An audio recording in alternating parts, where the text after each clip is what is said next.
Baik,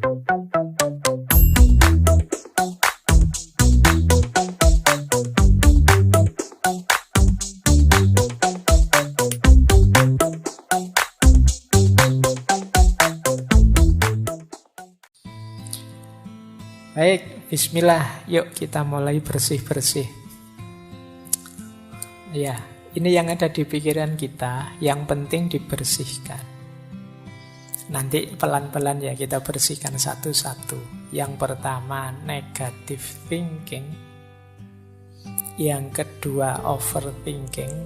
Yang overthinking nanti kita langsung shortcut saja bagian praktisnya karena kita sudah pernah membahas ini meskipun digabung dulu dengan insecurity. Dan yang ketiga, dirty mind. Dirty mind itu pikiran yang kotor. Ya biasanya kalau kalian buka kamus, dirty mind itu pikirannya itu arahnya ke situ-situ terus. Ya, situ-situ kalian ngerti lah ya, sudah balik semua kan ini. Saya tidak perlu menjelaskan detail, apalagi dikasih ilustrasi gambar kan tidak perlu. Kalian sudah ngerti, pikiranmu gambarnya sudah begitu semua. Ini pikiran kotor. Mungkin kalian gelisah, ini caranya piye ya menghapus ini. Begitu melihat terkenang-kenang terus. Video tahun berapa itu masih ada gambarnya di sini nempel. Bahkan kamu masih apal itu, kamu simpen di folder mana, tersembunyi di mana, itu hanya kamu yang tahu. Nah, ini berhubungan dengan pikiran kotor, dirty mind. Ya kalau pikiranmu tidak jernih, wong tadi hidupmu itu dibentuk oleh pikiranmu, jangan-jangan ya kamu profilmu tidak jauh-jauh dari situ. Kalau kacamata kotor, melihat apa saja di sekelilingmu, ya rasanya realitas sekelilingmu itu kotor. Jangan-jangan yang salah bukan realitasnya, tapi memang kacamatamu yang salah. Pikiranmu yang kotor. Sehingga rasanya melihat apa saja, koyok-koyok sekeliling kita itu kotor. Nah, nanti kita lihat ya gimana caranya untuk membersihkan dirty mind. Malam hari ini kita agak panjang mungkin membahas negative thinking karena betapapun over dan dirty itu ya bagian dari pikiran yang negatif. Bismillah, kita awali yang pertama, bersih-bersih pikiran negatif. Pokoknya mikirnya jelek-jelek terus. Pikiran negatif itu pikiran apapun yang terkait dengan kondisi emosi kita yang destruktif atau tidak menyenangkan. Mungkin berhubungan dengan kemarahan, kecemasan, depresi, pesimis. Pokoknya melihat apa-apa serba negatif. Jadi pikiran negatif itu lihat sisi buramnya sesuatu. Ini pikiran negatif. Lihat minuman gini aja, wah jangan-jangan ini diracun sama anak-anak ini. Saya, jangan-jangan ada yang benci saya, ada yang... Ini pikiran negatif. Mau melakukan apa saja yang diambil sisi buruknya. Ini hati-hati karena kalau kita sudah habit pikiran negatif itu ya apa saja kita persepsi sebagai negatif. Jangankan yang memang negatif, yang positif pun dilihat sisi negatifnya. Ada orang tidak ke masjid, wah ngaku muslim kok tidak ke masjid, dasar. Nanti ada orang ke masjid, alah itu pencitraan. Alah, susah. Ada orang baik dibilang pencitraan, nanti apalagi orangnya jahat beneran. Jadi pikirannya selalu negatif. Nah, negative thinking itu sebagian besar pikiran negatif itu banyak yang tentang diri kita sendiri. Misalnya, aku ini memang orang yang gagal kok. Aku ini memang orangnya mengecewakan kok. Tidak ada orang yang sayang padaku. Semuanya benci padaku. Semuanya ingin memanfaatkanku saja. Nah, ini pikiran-pikiran negatif. Nanti ada orang nolong kita, wah kamu merendahkan aku ya, emangnya aku tidak bisa sendiri. Tidak ada yang nolong marah-marah. Ini orang tidak ada yang punya empati semua dasar. Sulit melawan orang yang pikirannya negatif. Dibantu dianggap merendahkan, tidak dibantu dianggap tidak peduli. Nah, ayo kita latihan. Banyak di sekeliling kita orang-orang yang berpikiran negatif. Cirinya apa pikiran negatif itu? Cirinya secara umum ada 4. Pikiran negatif itu otomatis yang pertama. Datang begitu saja. Kalau orang sudah berpikir negatif, ya tidak pakai diusahakan. Sebentar Pak, saya lihat sisi negatifnya, tidak begitu. Otomatis yang muncul itu negatif sudah. Oke. Ini sifatnya otomatis. Tidak secara sengaja dirancang untuk negatif, memang wataknya watak negatif. Jadi kalian mungkin ada yang sering berpikiran negatif, sadarilah bahwa itu munculnya sering otomatis saja.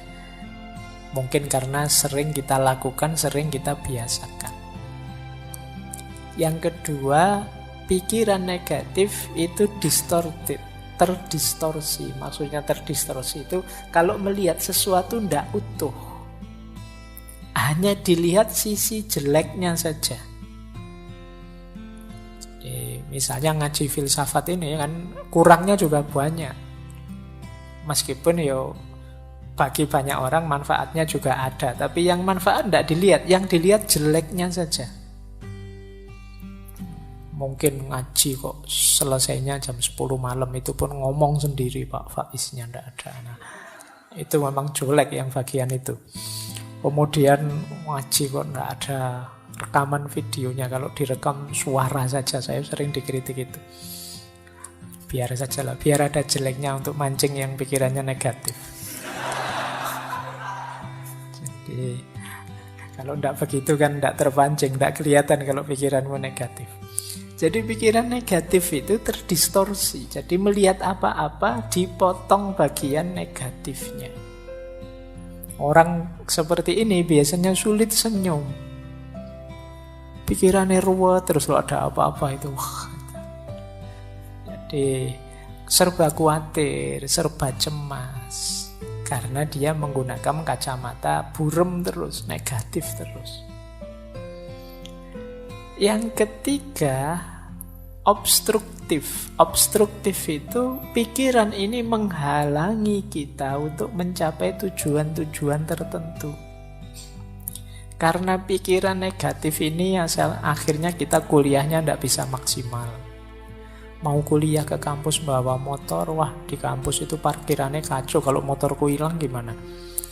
Mau ke kampus naik trans, nanti naik trans itu kadang ya tidak jelas juga, nanti jangan-jangan aku malah telat, jangan-jangan mau bareng teman, nanti malu, nanti masuk bareng wong punya motor sendiri malah anunya bareng. Jadi pikirannya ruwet, akhirnya ya, tujuan-tujuan hidup banyak yang tidak terpenuhi. Itu namanya obstruktif.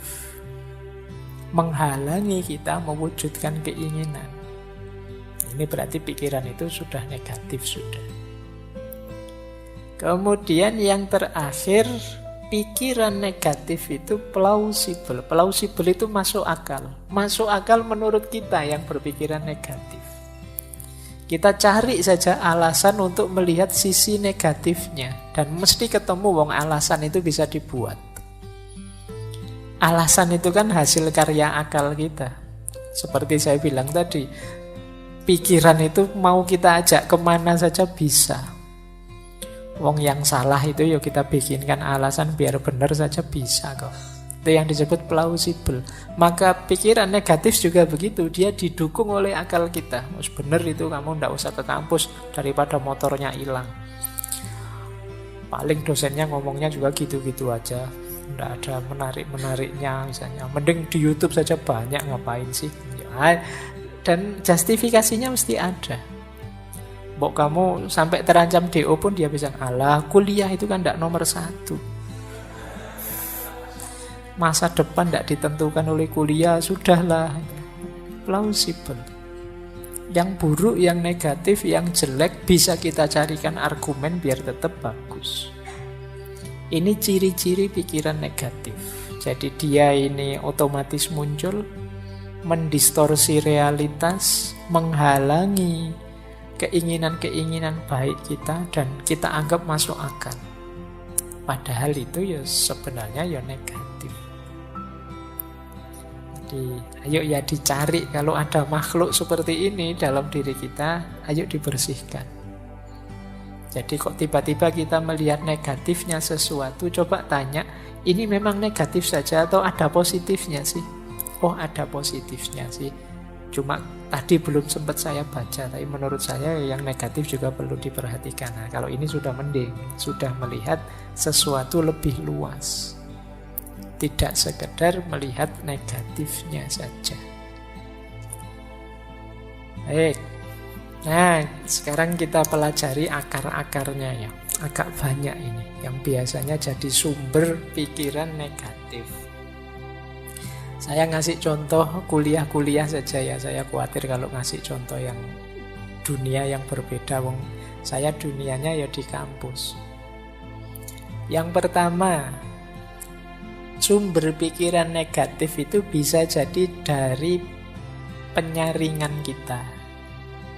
Jadi kita mengabaikan yang positif, kita saring, kita ambil yang negatif saja.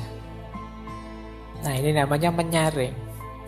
Kayak kuliah, misalnya ada mata kuliah yang kita lulus dengan nilai C+. Sementara kita ingin nilai A. Terus hanya karena itu terus mikir, berarti saya itu bukan mahasiswa yang hebat. Sudah merasa negatif. Padahal mungkin hanya mata kuliah itu yang nilainya C. Tapi kita tidak melihat mata kuliah yang lain yang nilainya A. Pokoknya hanya gara-gara itu. Jadi kita saring, kita ambil yang jeleknya saja. Ini akar pikiran negatif. Orang seperti ini biasanya juga sulit mengapresiasi keberhasilan orang lain. Ada orang prestasinya 10, ada satu yang buruk, ya satu yang buruk ini yang dikejar-kejar. Ini berarti cara berpikir penyaringan. Menyaringnya diambil yang jelek-jelek saja. Ini akar yang pertama. Akar yang kedua, lahirnya pikiran negatif itu karena cara berpikir hitam putih. Kalau tidak A ya B. Jadi hidup ini ya kalau nggak gagal ya sukses. Nggak pernah kita pikir ada orang itu nggak sukses-sukses amat. Mungkin bisa kita sebut dia setengah sukses misalnya. Yang kamu nggak gagal banget ya setengah gagal atau seperempat gagal lah misalnya. Kan apa nggak bisa begitu. Kita selalu inginnya langsung kalau nggak baik ya mesti buruk. Orang itu kadang-kadang ada yang abu-abu juga. Entah baik entah buruk kita juga nggak tahu fullnya gimana. Tapi ya ada baiknya. Tapi juga ya nggak sepenuhnya baik lah, wong manusia aja kok. Nah, kita sulit berpikir gini. Kita mikirnya selalu hitam putih. Kamu anak soleh apa anak mursal misalnya. Itu kok hanya dua itu. Woyo alternatifnya bisa banyak. Jadi kamu boleh kok bilang, Pak, saya itu anak seperempat soleh, Pak. Jadi yang 3/4-nya masih agak mursal. Tapi ya lumayan lah ada seperempatnya. Ini kan bisa saja orang begitu. Saya itu ya kalau sholat, puasa yang wajib-wajib ya rajin Pak. Tapi ya bohong juga masih sering. Nah, ini kan tidak bisa pure putih, tidak bisa pure hitam. Tapi orang yang berpikirnya serba hitam putih itu sering terjebak ini. Karena dia tendensinya negatif ya terus. Kalau tidak putih pasti hitam. Nah, kalau tidak A pasti B. Ini membuat orang kemudian pikirannya jadi negatif. Baik. Yang ketiga, generalisasi berlebihan. Hanya karena melihat temannya yang satu ini datang kuliah telat, langsung dijudge, dasar kamu mahasiswa males. Padahal itu ya baru saat itu saja telat. Tapi dari hanya sekali itu kita simpulkan untuk semuanya. Ini namanya generalisasi berlebihan. Kadang juga untuk dirinya sendiri. Aku ini memang orang yang tidak jelas misalnya. Yang ngomong awake dhewe. Padahal mungkin hanya dari satu fakta. Hanya sekedar lupa naruh kunci misalnya, itu dirinya sendiri dimaki-maki, dasar bodoh, dasar orang pelupa. Ini namanya over generalisasi. Apa ya sih hanya karena itu saja kok. Besok lupa lagi kunci, wah tambah kamu marahi lagi. Wah sekarang sudah benar memang aku ini orangnya pelupa padahal belum tua. Masih muda kok sudah pikun, aku ini kok dimarah-marahi sendiri dirinya. Ini jenis negative thinking. Jadi mikirmu serba negatif. Kalau yang positif kan tidak sedasar itu. Oh kuncinya ketinggalan. Biasa manusia itu tempatnya salah dan lupa.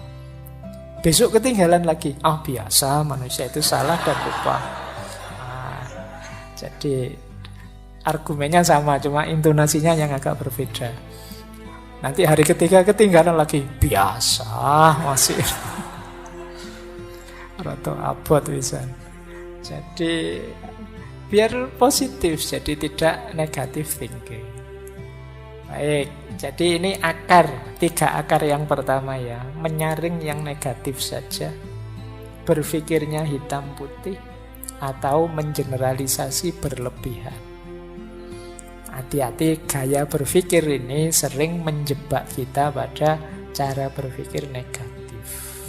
Hanya dari satu fakta kita anggap keseluruhannya begitu. Hanya lihat satu fakta kita berpikirnya hitam putih. Kalau tidak A ya mesti B. Kalau anak ini nilainya tidak bagus ya pasti dia anak bodoh ini mesti. Padahal mungkin saja semester itu pas nilainya jelek ada peristiwa-peristiwa luar biasa yang dia tidak bisa nilainya bagus. Atau disaring, dipilih yang jeleknya saja. Terus akar pikiran negatif bisa juga karena terburu-buru menyimpulkan.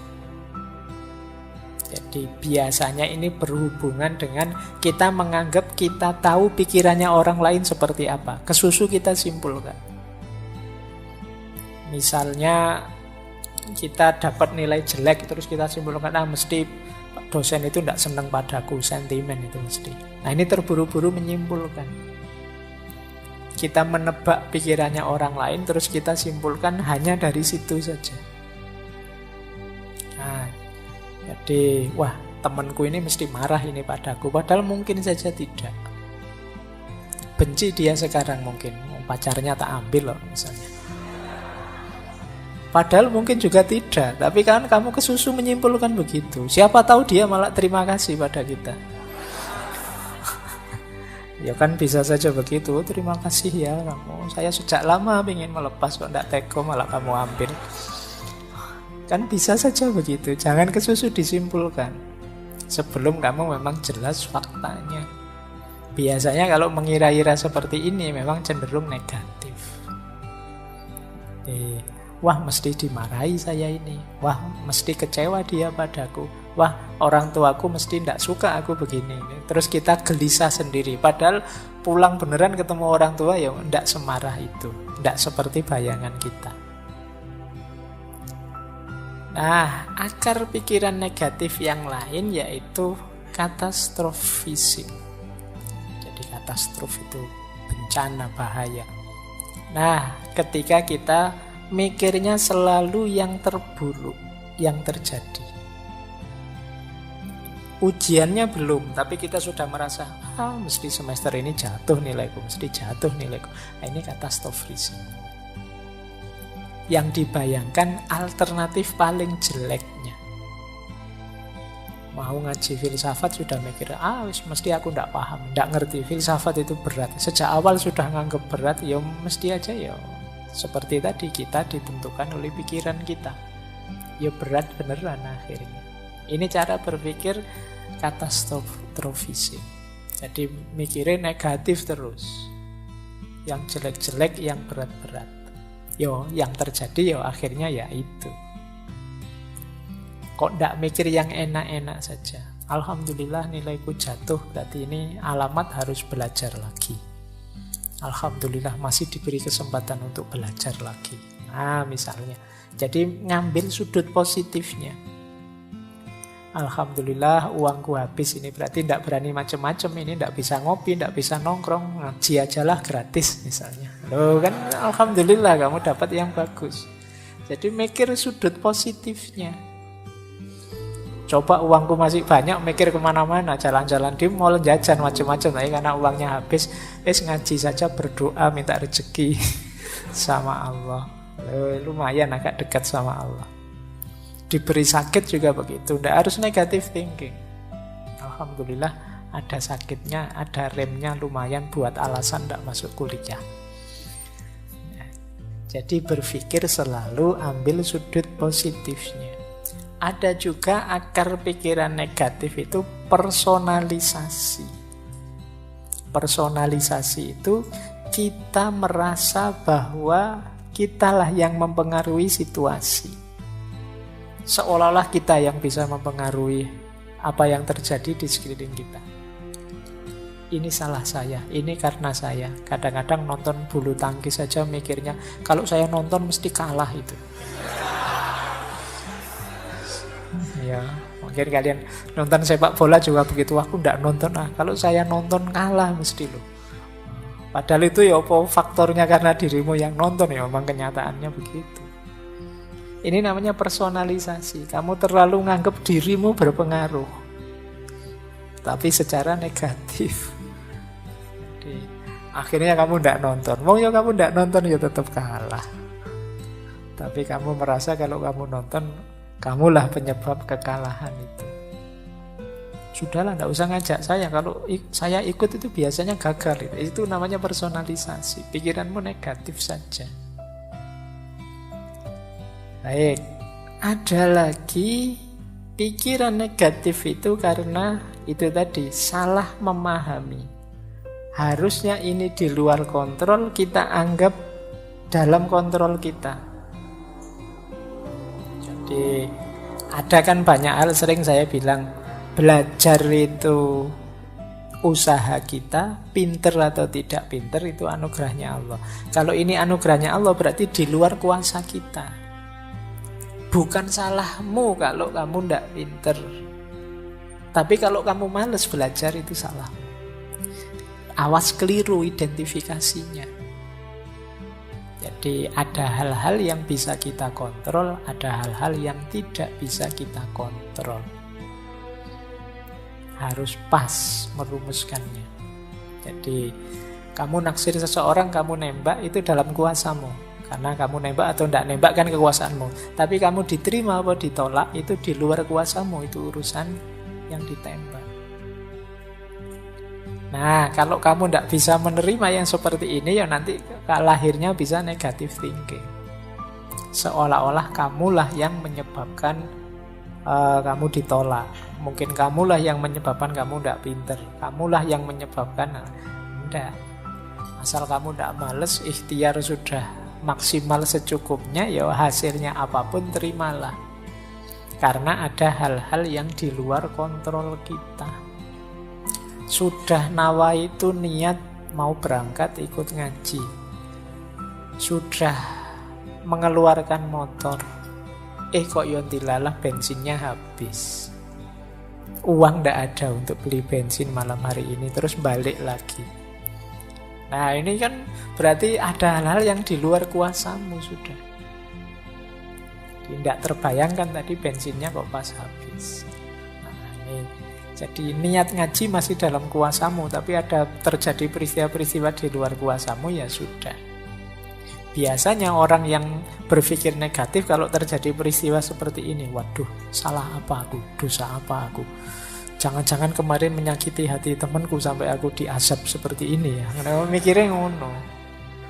Biasa saja, memang ada hal-hal yang di luar kontrol kita. Yang penting yang dalam kontrol kita sudah kita jalankan maksimal. Di luar itu ya sudah. Baik, terus ada juga akarnya pikiran negatif itu kita keliru memahami sunnatullah. Misalnya kamu mendapat nilai jelek, terus saya kok dapat nilai jelek ya, tidak apa-apa lah Pak, memang hidup itu memang tidak adil loh Pak. Nah, Seolah-olah nilai jelek itu karena hidup yang tidak adil. Padahal ya karena kamu males saja. Tapi kamu alasanmu, wah, hidup memang tidak adil kok. Nah, kamu nipu orang terus dipukuli orang terus alasanmu, ya seperti ini hidup Pak, penuh penderitaan misalnya. Kamu mengkhianati pacarmu terus diputus alasanmu, wah ya memang begitulah cinta, penderitaannya tiada akhir. Oh itu ya polahmu dewe, sekarang sampai putus, sekarang kamu nangis-nangis. Jadi salah memahami sunatullah tadi. Ini mirip dengan sebelumnya. Ada yang dalam kuasa kita, ada yang di luar kuasa kita.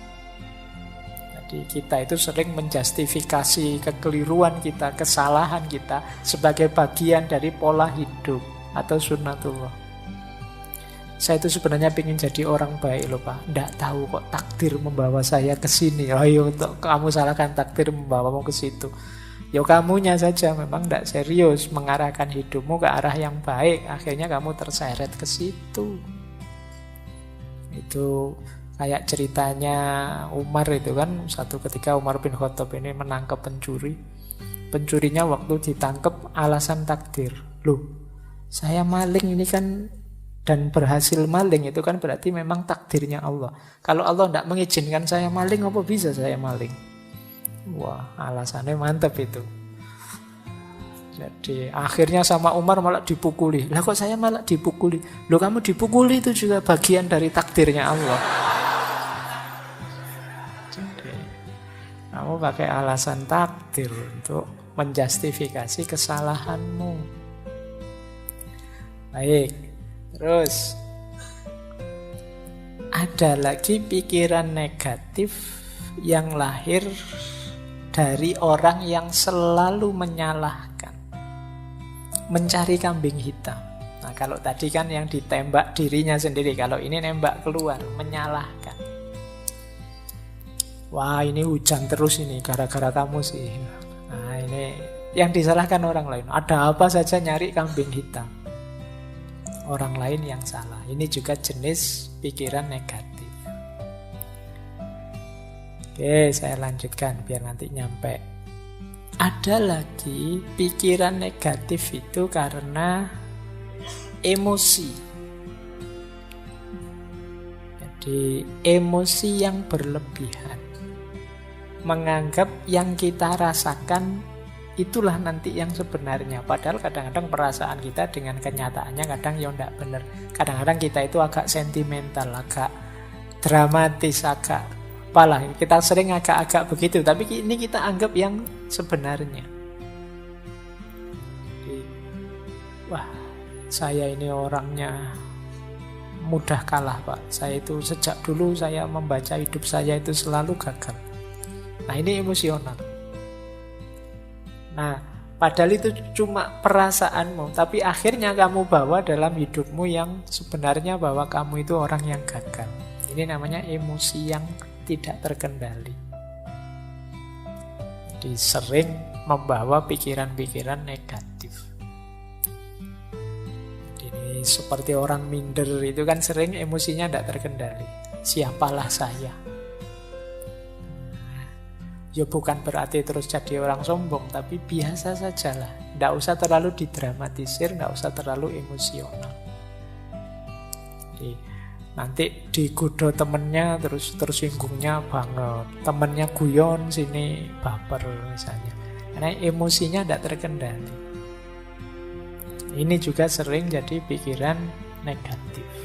Hati-hati karena orang yang semacam ini itu kan biasanya tidak nyaman. Kalau dekat orang lain, kita juga tidak kerasan dekat orang seperti ini. Dia kalau bergurau kelewatan, begitu dibalas tersinggung. Nah, ini emosional. Hati-hati, ayo kita bentuk diri yang positif, tidak yang negatif. Terus ada lagi salah paham tentang perubahan. Tapi ini digantungkan pada orang lain. Ini mirip seperti kambing hitam tadi. Kalau kamu jujur sejak awal, aku tidak akan begini. Nah, ini Salah paham tentang perubahan. Padahal mungkin yang harus dirubah dirimu, bukan dirinya. Tapi kamu merasa harus orang lain yang berubah. Biar aku jadi lebih baik, biar aku hidupku nyaman, enak. Ini juga akar pikiran negatif. Jadi selalu coba ketua kelasnya bukan kamu. Kelas kita ini mesti lebih sukses semuanya. Nah ini dilempar ke orang lain yang disuruh berubah. Bukan dia yang berubah. Padahal mungkin kamu juga harus berubah. Jangan hanya nyuruh orang saja. Jangan hanya ngeritik orang saja. Kamu juga harus berubah. Tapi biasanya di tipe pikiran negatif ini orang hanya melihat menuntut orang lain untuk berubah, bukan dirinya sendiri. Yang selanjutnya, akar pikiran negatif itu memberi label buruk pada diri sendiri maupun orang lain. Jadi kalau dalam Islam kan dilarang memberi alqab, wala tanabazu bil alqab. Ini negatif. Memberi label-label, kalau kayak di medsos itu kan sampai hari ini kan masih rame itu. Oh dasar apa gitu kan, itu kan memberi label buruk. Ini negatif secara psikologi, juga negatif menurut agama. Ayolah ngasih label yang baik-baik saja. Jangan ngasih label yang buruk-buruk. Kalau di kita kan sering namanya bagus tapi panggilannya ganti. Kalau ada yang punya panggilan jelek ya diganti panggilan yang baik saja. Kalau sulit manggil baik-baik ya panggil sayang aja semuanya. Biar enggak pakai nama-nama yang jelek. Jadi yuk ngasih label yang enak. Biar tidak terjebak pikiran negatif. Jadi kita bersihkan yang buruk-buruk malam hari ini. Biar nanti masuk ke bulan Ramadan kita jernih kembali. Nah, coba saya bawa tabel ini menarik untuk bahan renungan kita. Seperti apa teman-teman memposisikan dirimu? Apakah dirimu sendiri itu kawan atau lawan buatmu? Orang yang negative thinking itu bahkan dirinya sendiri menjadi lawan. Menyusahkan saja kerjaannya. Ini namanya inner critics. Jadi kritikus dirinya sendiri. Tapi ini kritik dalam makna negatif ya. Ada yang inner ally. Ally itu berarti sekutu. Jadi kita bisa berkawan, saling mendukung dengan diri kita sendiri. Orang yang diri sendirinya jadi lawan, itu yang pertama, cirinya adalah yang dilihat selalu negatifnya saja dan diingat-ingat terus. Saya dulu pernah gagal, saya dulu pernah jatuh, saya dulu pernah dikecewakan atau mengecewakan orang, saya dulu. Yang diingat jeleknya terus, berarti dirimu adalah musuhmu sendiri. Tidak memberi kebahagiaan. Ciri pertama itu. Ciri kedua, dirimu jadi musuh kalau engkau sibuk dengan komentar dari luar dan hanyut oleh komentar dari luar, tidak jadi dirimu sendiri. Kamu jadi orang kayak orang bingung, wah kamu cakep loh kalau pakai baju warna putih, besok pakai putih lagi. Nanti temennya yang satu bilang, oh enggak, kalau kamu itu lebih cakep kalau mau pakai baju warna hitam. Besok beli baju warna hitam dipakai lagi. Capek kamu kalau mendengarkan komentar dari luar. Loh kalau dirimu tipe begitu berarti dirimu lawanmu sendiri. Jadi disibukkan oleh komentar pandangannya orang dari luar. Kamu posting apa terus yang jempoli kok sedikit, sementara posting yang jenis ini yang jempoli banyak, terus kamu pingin niru. Ternyata masih kalah dengan jenis ini. Kamu niru yang terus kamu tidak punya identitas. Yang lihat channelmu bingung, ini channel apa tuh ya? Isinya ada nyanyinya, ada horornya, ada kamu ngikuti tren ngalor ngidul kiri kanan sesuai yang sedang in. Akhirnya malah ruwet. Kamu mendengarkan usul tidak punya jati diri. Nah itu berarti apa? Lawanmu adalah dirimu sendiri. Ada lagi inner critic itu dirimu selalu berprasangka buruk dan tidak punya tujuan. Jadi selalu lihat jeleknya saja. Itu kan seperti tadi. Itu berarti musuhnya dirimu sendiri. Kalahkan dirimu yang hanya lihat jeleknya saja segala sesuatu.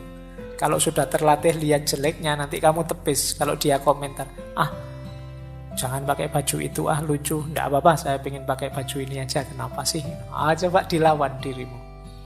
Kadang-kadang perlu dikerasi sedikit begitu, biar tidak manja dengan persepsi-persepsi negatifnya.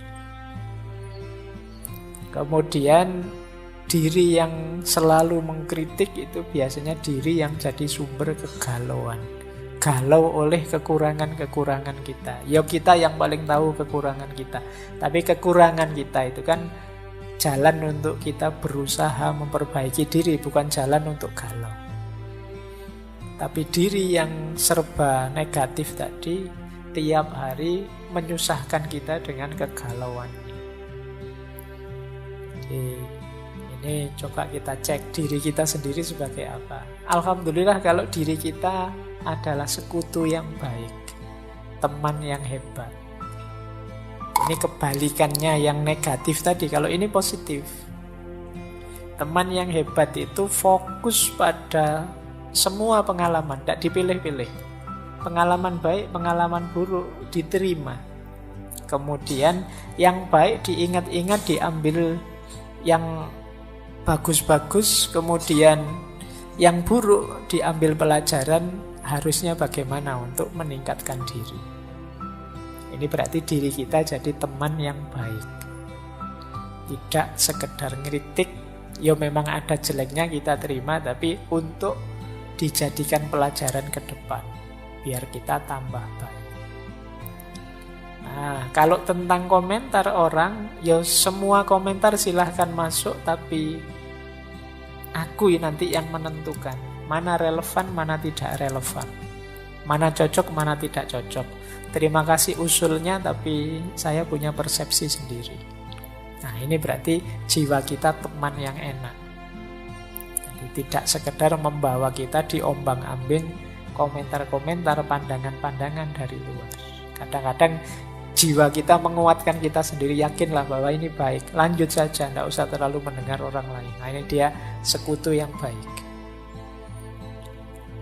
Kemudian inner ally juga percaya diri, tidak minder.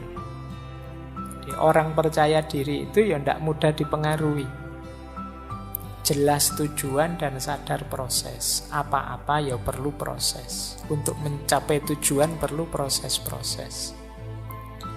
Kalau inner ally membanggakan kelebihan. Jadi kalau tadi yang inner kritik itu kan galau oleh kelemahan. Kalau ini melihat positifnya diri. Iya sih nilaiku jelek, tapi alhamdulillah aku masih semangat. Nah, lihat positifnya. Iya sih sampai usia sekian aku masih jomblo, tapi tidak apa-apa, aku jomblo yang bahagia kok. Nah itu, jadi lihat sisi diri yang positifnya. Kalau yang inner kritik tadi ada masalah sedikit, dia pontang-panting galau. Gelap duniaku, aku harus bagaimana lagi? Siapa yang peduli padaku? Pokoknya kalimat-kalimatnya ya, kayak lagu semua akhirnya. Nah itu tipe inner kritik. Nah, ayo kita bentuk diri kita berkawan dengan kita, inner ally. Jangan sampai kita musuhan dengan diri kita sendiri. Jadikan sisi dalam diri kita itu pendukung yang kuat.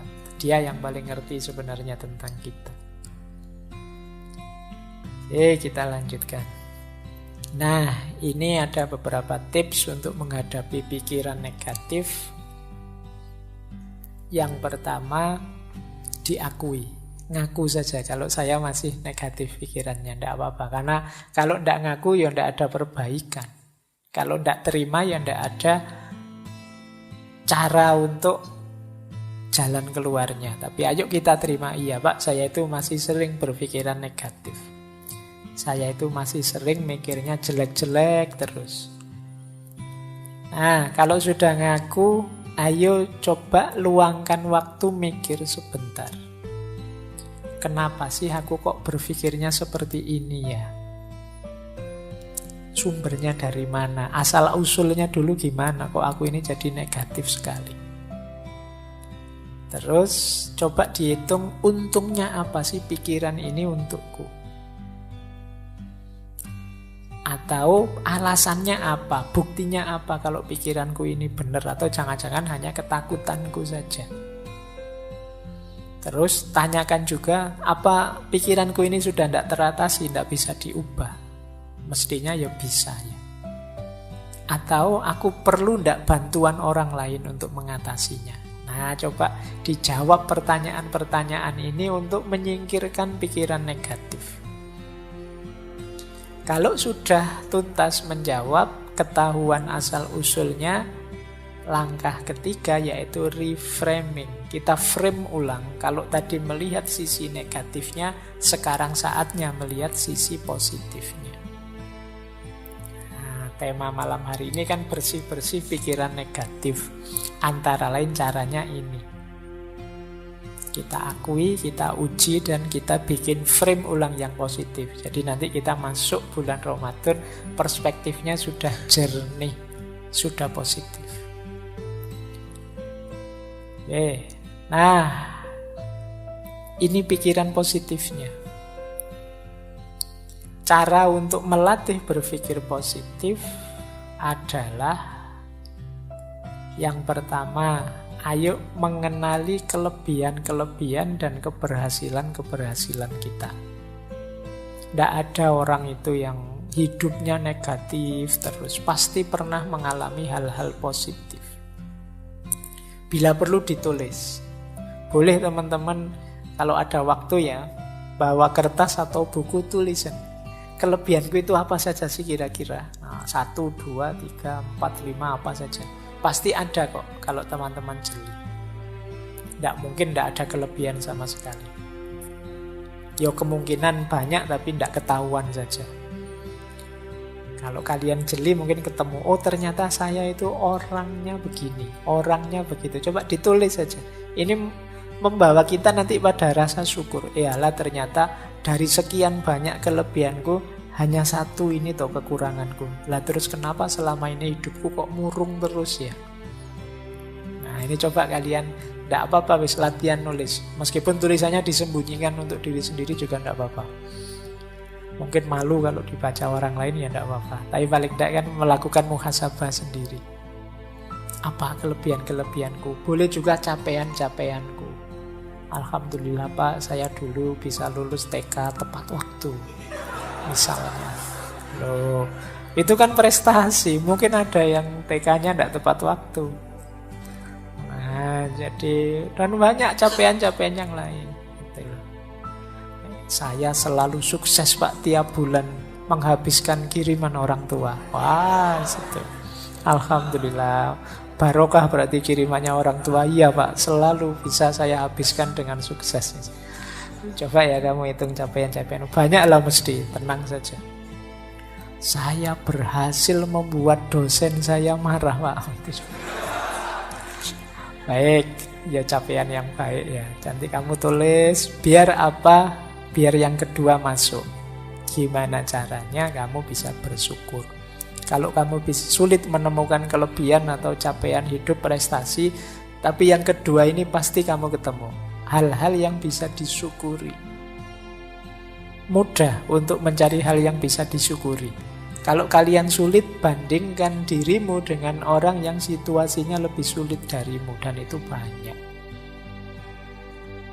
Mungkin kamu masih sehat lah, mungkin kamu masih hidup lah, mungkin kamu masih bisa ketawa lah, mungkin banyak hal yang bisa kamu syukuri. Nah ini akan banyak mengubah hal yang negatif jadi positif. Terus cari circle yang positif.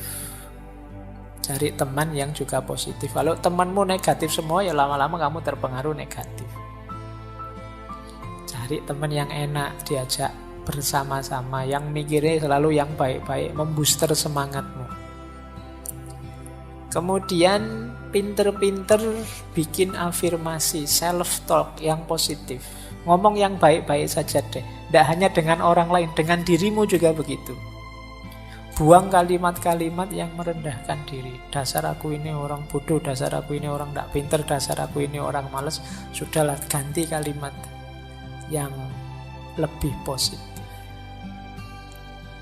Jadi, daripada kamu marah misalnya, dasar aku orang malas, ganti kata dengan yang lebih positif. Ternyata aku ini orangnya penggemar rebahan. Ya tidak apa-apa kan, bukan kalimat yang negatif. Ternyata aku orang ini yang pintar menikmati waktu luang misalnya.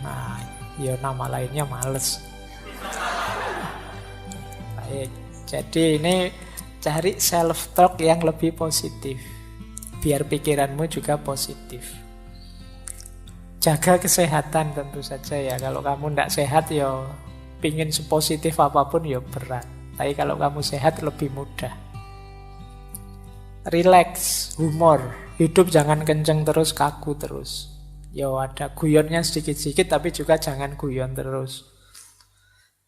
Relax saja, santai, nikmati, mengalir saja. Hidup itu mengalir saja, mesti ada humornya, banyak yang lucu.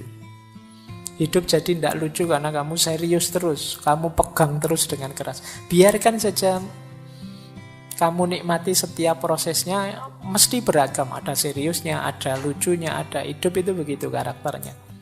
Kok hidup itu seragam? Kok ini rasanya humor terus, Pak? Ada yang tidak beres. Kamu berlebihan di situ. Atau kok serius terus, Pak? Ada yang tidak beres. Kamu ada yang berlebihan pasti. Secara natural hidup itu pasti ya ada naik, ada turun, ada serius, ada humor. Terus banyak belajar hal baru. Jadi banyaklah belajar tentang yang baru-baru. Yang baru ini menarik. Biar kamu tidak sibuk dengan pikiran-pikiran lama yang negatif. Nah, jadi setelah dibersihkan tadi, diisi dengan yang positif. Memulainya dengan hal-hal ini. Terus kita lanjut lagi ya. Nah, ada teori yang menarik. Ayo belajar dari positivitasnya anak kecil. Anak kecil itu berpikirnya sangat positif. Anak kecil itu dia ingin tahu apa saja, ingin mencoba apa saja, melakukan hal-hal yang pintar, kadang-kadang juga hal-hal yang konyol. Mereka juga bertengkar dengan temannya tapi terus rukun lagi. Mereka jatuh ya bangun lagi. Kalau gagal ya penasaran diulang lagi.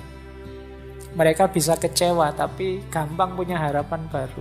Mereka juga punya ketakutan tapi segera setelah itu mereka tetap bisa ceria, bisa gembira. Kalau sedih ya mereka nangis, tapi tidak lama terus lupa, bisa ketawa-ketawa lagi. Itu enak, nyaman kalau anak kecil. Ini yang disebut positivitasnya anak kecil. Kalau kita kan tidak. Kita setelah jatuh itu bangunnya lama. Ada putus asanya, ada mengeluhnya, ada nyanyi-nyanyinya. Panjang kita. Tidak bangun-bangun.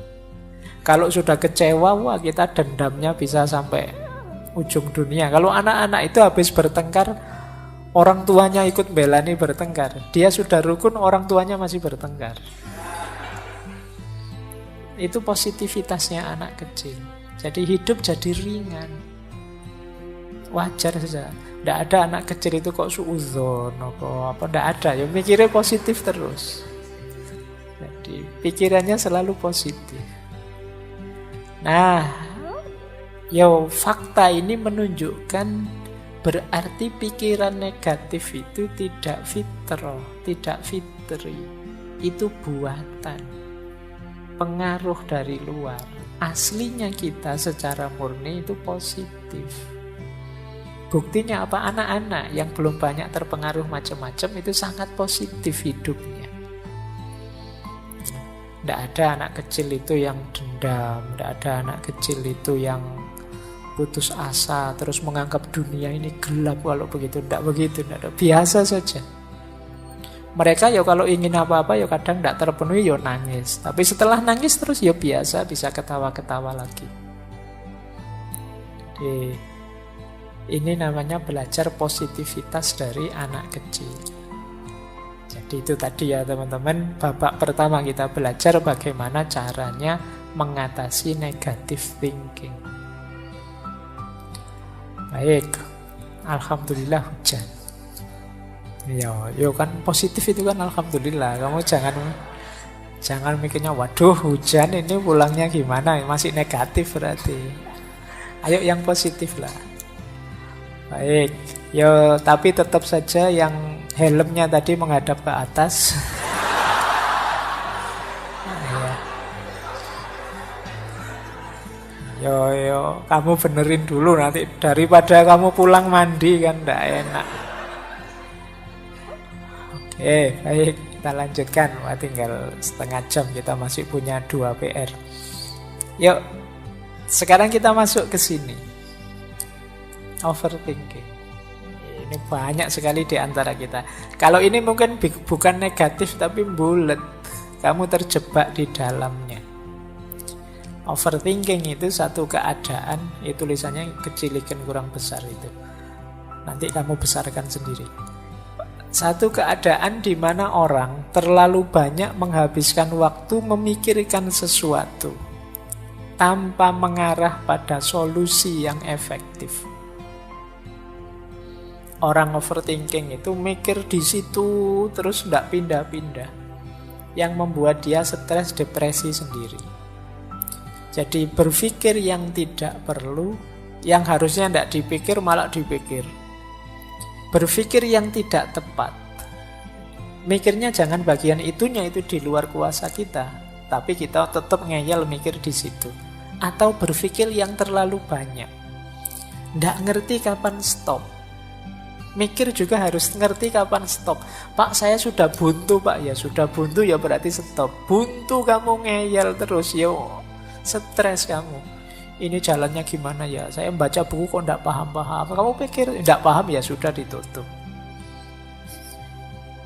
Kalau enggak, kamu nanti overthinking. Jadi beban besar di kepalamu. Harus ngerti apa yang perlu dipikirkan, mana yang tidak perlu dipikirkan. Harus tahu kalau memang saya pikirkan bagian mana yang harus saya pikirkan. Kalau sudah pas bagian yang saya pikirkan, mampu tidak saya mikir ini? Bisa tidak nyampe solusi?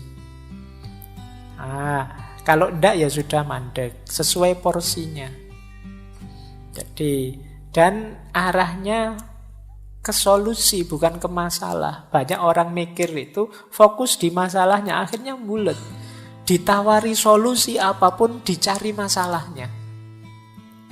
Kalau pakai solusi ini gimana? Loh, kalau solusi itu kan nanti jadi begini efeknya. Ya sudah, solusi ini saja. Jangan, kalau solusi itu nanti ada masalah ini. Ya sudah, solusi yang ini. Apalagi yang itu, Pak, nanti ada masalah ini.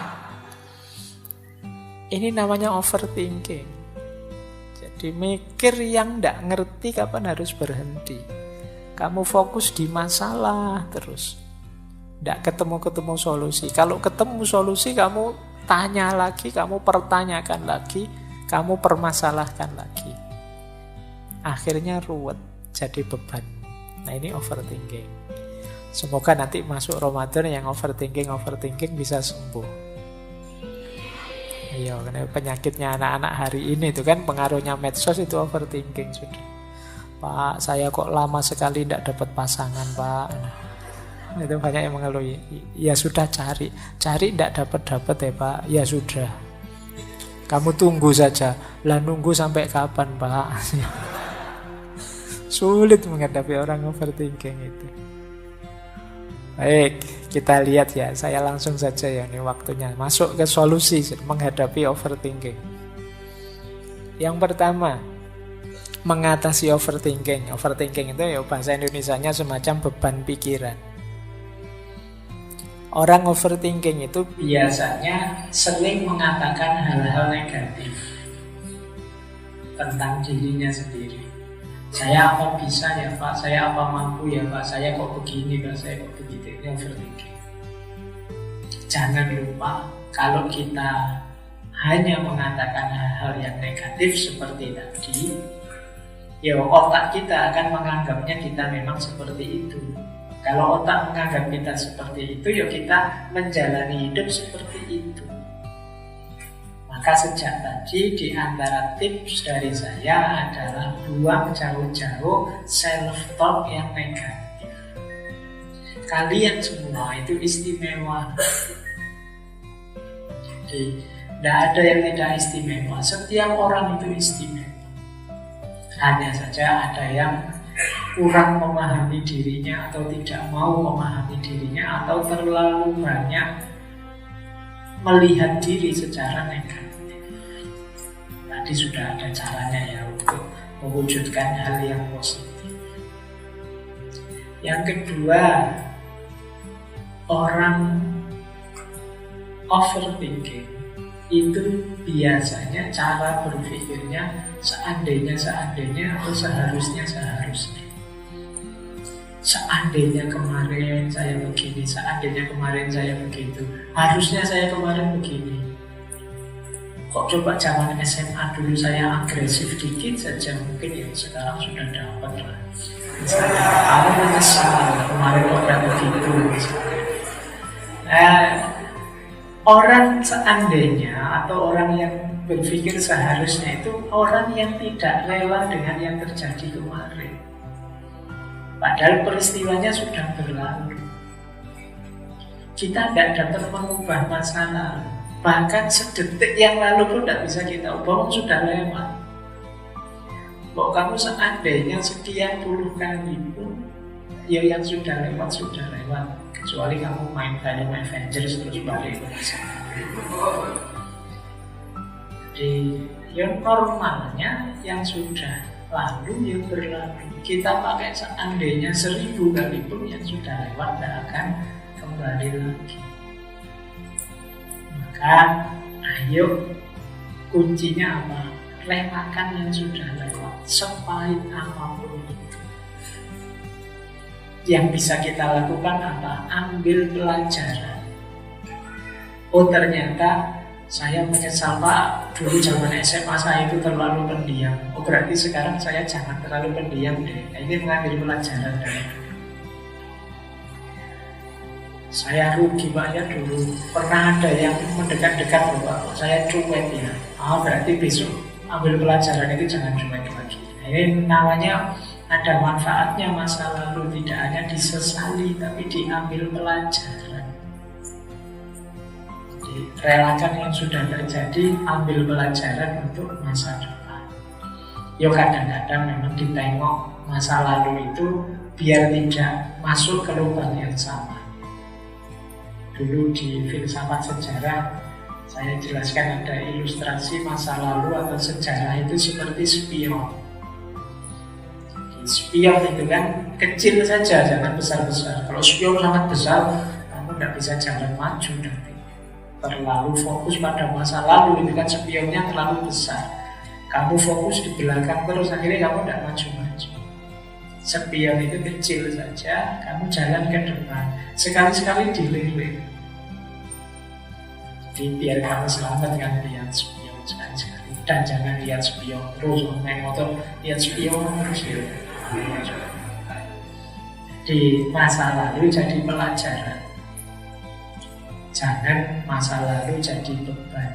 Beban seandainya dan seharusnya. Laula kalau bahasa di kitab Quran. Seandainya begini, seandainya begitu. Jangan. Masa lalu relakan saja. Baik, lanjut. Untuk mengatasi overthinking, kadang-kadang penting kita kenali ketakutan-ketakutan kita. Orang overthinking itu sering punya ketakutan-ketakutan yang tidak masuk akal karena pikiran-pikirannya sendiri, bayangan-bayangannya sendiri. Itu ada quotes dari Marcus Aurelius itu yang dulu waktu Stoik pernah kita kutip, kita itu lebih sering menderita karena bayangan kita dibandingkan oleh kenyataannya. Padahal dialami langsung biasa-biasa saja, tapi sebelum ngalami itu pikiran kita, wah jangan-jangan begini, jangan-jangan begitu. Kayak orang vaksin itu. Kamu sebelum disuntik kan, aduh sudah mengeluh dulu sakit ini nanti, aduh gitu. Begitu disuntik terus ya sudah selesai. Bayangkan modal tadi ngeri kamu bayangkan ada jarum kecil menusuk neng daging ini sudah lepas sakit ini. Kamu belum disuntik sudah meringis-meringis. Itu namanya menderita dalam imajinasi. Bayanganmu saja. Nah, maka apa? Jalani saja. Nanti kamu tahu bahwa ternyata tidak sengeri yang kamu bayangkan.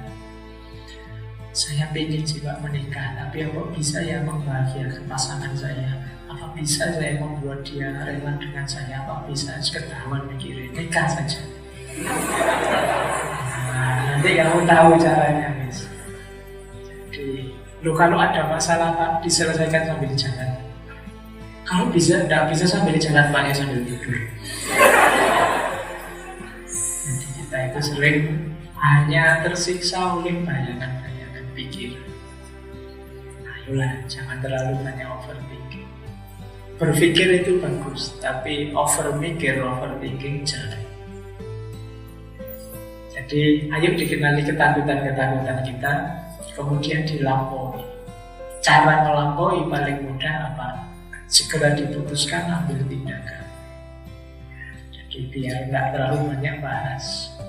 Kayak di organisasi itu biasanya sewenang-wenang rapat, apa-apa dibahas, panjang lebar di rapat. Padahal eksekusinya ya begitu-begitu saja. Cuma rapatnya bertele-tele, kadang-kadang rapat nggak ada keputusan. Keputusan rapat ini adalah kita rapat lagi gitu. Banyak yang seperti itu. Ayolah, eksekusi lah, lebih penting. Nah, biar nggak terlalu jadi beban pikiran. Baik, lanjut. Ya, kalau ini sudah banyak dijelaskan. Ayo menikmati saat ini. Orang yang overthinking itu biasanya terjebak di masa lalu atau ketakutan akan masa depan. Lupa bahwa masa kini itu indah, banyak hal bisa dinikmati. Fokus pada yang ada di hadapan kita sekarang. Jadi, ini caranya untuk tidak terjebak overthinking. Baik.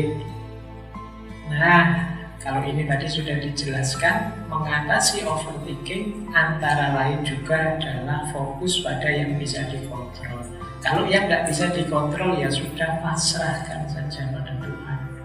Di luar kuasa kita, pikirannya orang lain, tanggapannya orang lain, situasi yang jauh di luar kendali kita itu ya nggak bisa kita kontrol. Kalau kita menggelisahkan itu, ya kita akan stres sendiri. Gimana ya Pak caranya mengubah agar dunia ini tidak terjebak oleh alat-alat digital? Terlalu besar kamu mikir dunia, kalau kamu mikir lulus semester depan, yang dalam kontrolmu saja, jangan mikir gede, terlalu jauh, terlalu besar. Fokus yang bisa kamu kontrol saja, sekitar-sekitarmu, duniamu sendiri yang kecil kamu bereskan. Mikirnya terlalu besar, ya nanti kamu jadi overthinking. Pak, saya ingin mengubah Indonesia ini 5 tahun lagi jadi negara yang royong, kamu kuliah dan lulus. Bereskan dirimu dulu. Dia yang bisa kamu kontrol. Biar kamu tidak overthinking. Nanti kamu stres dulu. Mau hidup cuma sekali. Isinya kok stres terus gak ada enak. Jadi kalau kamu dihisap sama Allah, ditanya, kamu tak beri nikmat sebanyak itu, kamu buat apa? Saya stres ya Allah. Kita gak enak, kamu dianggap gak bersyukur kan? Baik. Nah, ya, overthinking sudah ya. Nanti kalau ada yang belum, di refresh. Kita dulu menanda satu sesi yang berbeda. Saya tambah, ini agak sedikit. Yang tadi, dirty mind, pikiran kotor. Jadi ini ya, anak-anak muda ini kan sering bersentuhan dengan ini, sesuatu yang membuat pikiran keruh, kotor. Bukan berarti ini tidak penting, tapi ada yang tidak boleh atau ada yang belum saatnya. Nah, pikiran-pikiran kotor ini mempengaruhi kita. Agar kita tidak terjebak di pikiran-pikiran yang kotor, ayo digusur pikiran ini. Orang Jawa menyebutnya utek ngeres.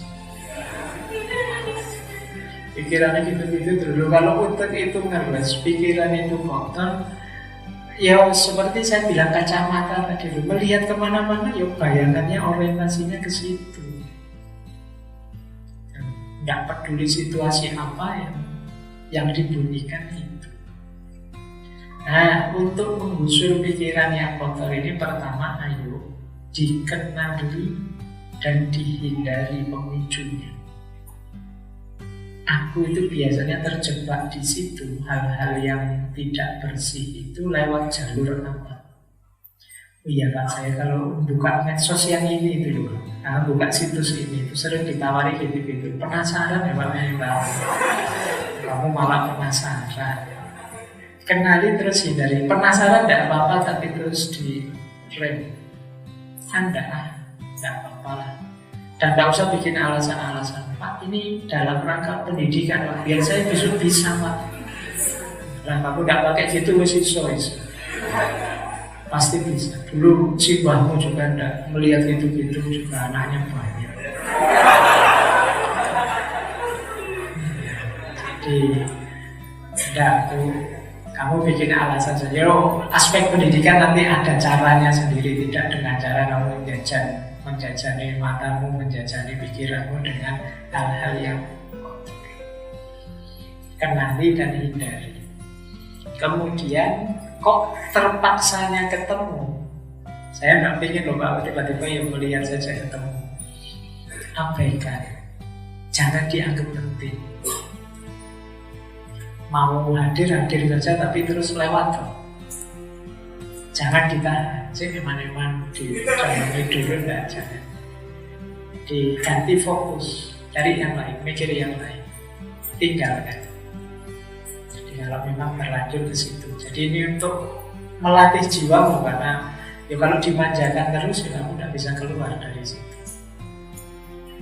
Kalau memang berat ibadah, kamu boleh, Pak, susah Pak, menghilangkan bayangan-bayangan sudah nempel di kepala saya Pak. Padahal melihatnya itu zaman saya SMA loh Pak, tapi masih ada gambarnya di sini. Ibadah, kayak ngaji, sholat, apalah yang berhubungan dengan mobilitas vertikal. Mungkin kamu pikir, jadi makanya saya pakai istilah menggusur. Menggusur itu yang sudah ada biar tidak dapat ruang, karena kamu memasukkan banyak hal baru yang positif. Jadi hal negatif yang ada di kepala biar tersingkir. Nah, ibadah boleh bagus. Atau Pak, saya itu sudah ngaji Pak, yang sholat, tapi pas sholat itu lupa bayangannya masih di situ. Bisa saja kan begitu, saking tersikiran. Ya boleh pakai olahraga, coba olahraga. Jadi olahraga lebih positif. Kamu berkeringat, karena kamu keluar, biasanya tidak mikir ke situ-situ sudah kalau olahraga. Ya kelemahan sebagian besar teman-teman yang biasanya malas olahraga. Olahraganya hanya pas semangat saja. Dan itu pun tidak mesti muncul seminggu sekali. Biasanya kamu lebih suka santai-santai, rebahan, main game. Saya yang olahraga jarinya saja, main HP. Coba berkeringatlah untuk menggusur ini pikiran-pikiran kotor ini. Mungkin kamu lari ya, kamu bulu tangkis atau sepak bola itu, kamu sudah tidak mikir ke situ sudah. Atau kembangkan hobi yang positif. Asik dengan apa gitu, coba lah yang positif ya. Bukan yang saya daripada lihat video, bikin video sendiri saja Pak. Itu malah hancur itu. Dan ya apa lah hobi-hobi positif, aku latihan nulis kok melihara kucing apa gitu. Iya, jadi pikirkan hal yang positif. Atau cari kesibukan yang positif, atau cari circle yang positif, cari teman-teman yang positif. Wah, saya daripada ngeres-ngeres, saya nyari temannya mau ngeres. Terus podo wae sing dibahas yo itu lagi. Poso-poso ya masih tega bahas yang itu lagi. Memang isi pikiranmu tidak jauh-jauh dari situ. Ayo cari circle yang positif. Yo nyari teman yang sering astagfirullah itu ya, sering subhanallah itu biar kamu ingat Allah. Yang istighfarnya banyak biar kamu sadar. Baik ya, coba deh kamu latih, karena pikiran itu tergantung dengan apa kamu biasakan, dengan apa kamu sibukkan. Ya kalau kamu sibuknya ke situ-situ terus, ya dia akan terdistraksi ke situ terus. Ada banyak hal yang menarik selain itu. Kalau yang aspek kekotoran ini kan sifatnya insting sebenarnya. Kamu tidak perlu terlalu fokus ke situ, toh akan muncul-muncul sendiri. Tidak perlu dipancing-pancing juga keluar sendiri kalau itu. Makanya ayo digusur yang kotor-kotor ini dengan aktivitas-aktivitas positif tadi. Ini perlu latihan ya, dibiasakan. Apalagi di usia-usia kalian ini, kalau Rasulullah sih menyarankannya anak-anak muda yang sudah mampu, sudah ingin menikah tapi kok tidak punya kemampuan, ya kalau bisa ya puasa. Jadi puasa itu bisa jadi benteng. Jadi puasa yang serius ya, bukan yang puasa. Kan banyak itu yang menghabiskan puasa, Pak, saya sambil nonton drama Korea, menghabiskan waktu puasa sambil nonton apa, ya cuma dapat laparnya. Ini puasa yang serius. Karena puasa yang serius itu menghasilkan daya tahan dari godaan. Nah, itu di antara rahasianya puasa. Tapi kenapa kamu masih belum tangguh saja, padahal sejak kecil sudah puasa?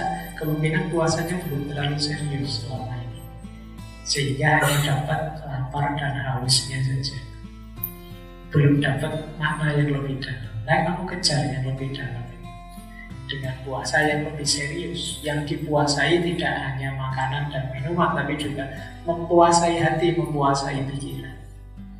Malam hari ini itu sebenarnya kita belajar mempuasai pikiran. Pikiran yang puasa, yang tidak menginput dirinya dengan hal-hal yang negatif, yang kotor. Minggu depan kita belajar melatih hati biar ikut puasa bersih. Baik, jadi ini cara, tips praktis untuk menggusur pikiran yang kotor. Nah, ada kalimat yang bagus ini untuk renungannya teman-teman.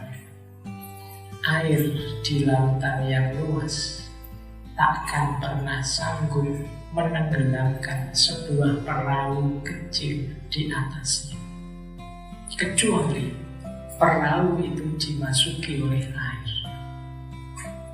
Demikian juga dengan kehidupan kita ini. Segala hal negatif, jahat, buruk akan selalu ada di sekeliling kita. Namun semua itu tidak akan mampu menenggelamkan kita, kecuali kita membiarkannya masuk dalam pikiran kita.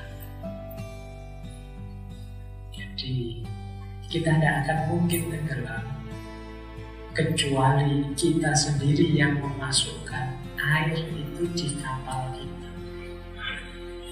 Maka di situ puasanya pikiran. Maka tadi saya sarankan, yuk hati-hati dengan yang kita inputkan, yang kita masukkan di kepala kita, di pikiran kita. Itu akan jadi kunci kita akan selamat ataukah tenggelam. Kalau kita tidak hati-hati, kita bisa saja habis tenggelam, karena kita sendiri yang memasukkannya. Tapi kalau kita punya daya tahan untuk tidak memasukkan air ke kapal kita, tidak memasukkan yang buruk-buruk ke kepala kita, insya Allah dahsyat apapun ombak dan air, ya kita tidak akan tenggelam. Tenggelam itu ketika air masuk di kapal kita.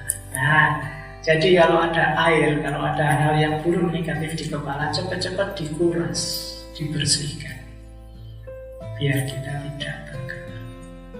Ini mungkin pelajaran dari kisahnya Nabi Nuh.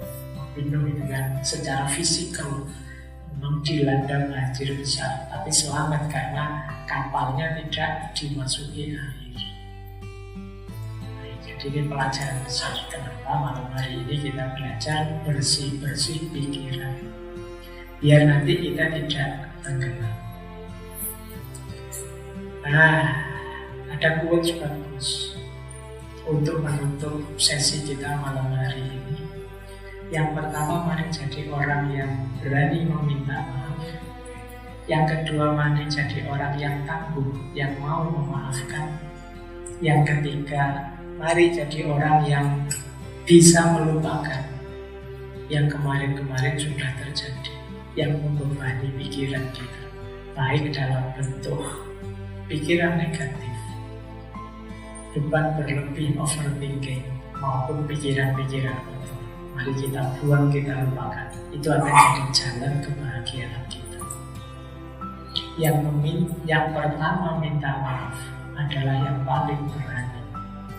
Yang pertama memaafkan adalah yang paling kuat. Yang pertama melupakan adalah yang paling bahagia. Orang yang tidak mau atau tidak sanggup minta maaf, ini orang pengecut.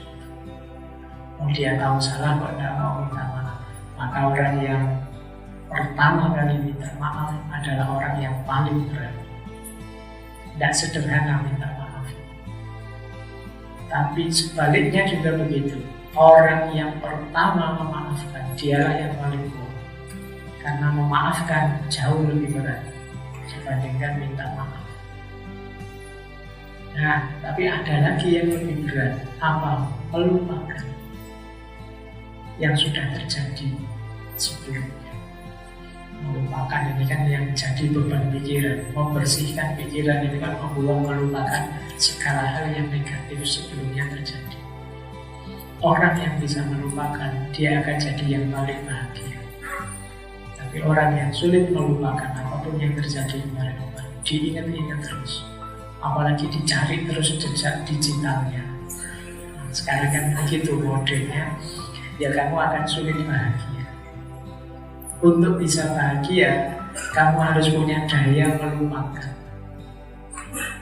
Ya bukan berarti melupakan itu tidak ingat semuanya, tapi membypass, melampaui hal-hal yang kemarin sudah terjadi, relakanlah. Maka kita akan bahagia. Baik, saya kira itu ya untuk malam hari ini. Jadi mungkin tidak terlalu banyak refleksi yang bulat, lebih praktis sifatnya, tapi menurut saya penting, eksistensial, untuk menjamin diri kita tetap tegak sebagai manusia dengan martabat kemanusiaan yang tinggi.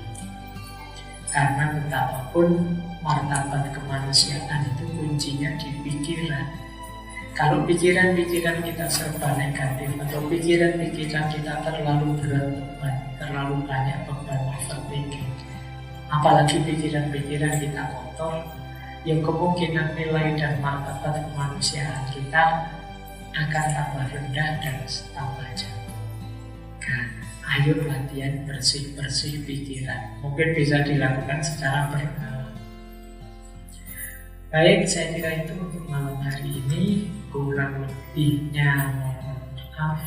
Wallahul muwaffiq, wallahu a'lam bishawab. Wassalamualaikum warahmatullahi wabarakatuh.